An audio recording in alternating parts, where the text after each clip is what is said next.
Hello, and welcome back to InkLingo.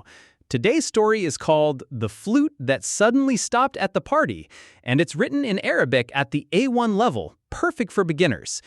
In the InkLingo app, you can tap any word to translate it instantly, save new vocabulary, and track your progress.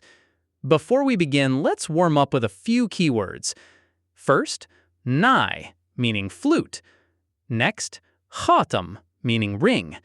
Then, Yazif, meaning he plays music.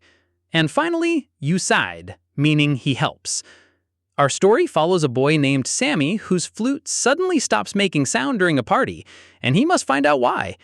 Let's dive into the story now. في الحفلة يجلس الناس في هدوء.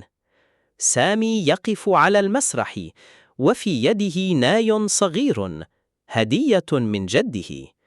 يبدأ سامي يعزف، لكن فجأة يتوقف الصوت.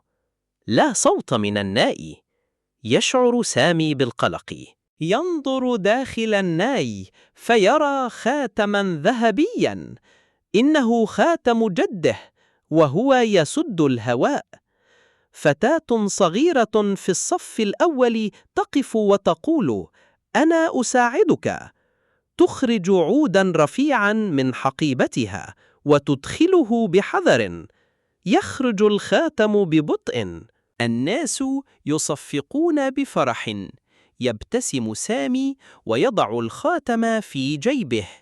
يعود ليعزف مرة أخرى.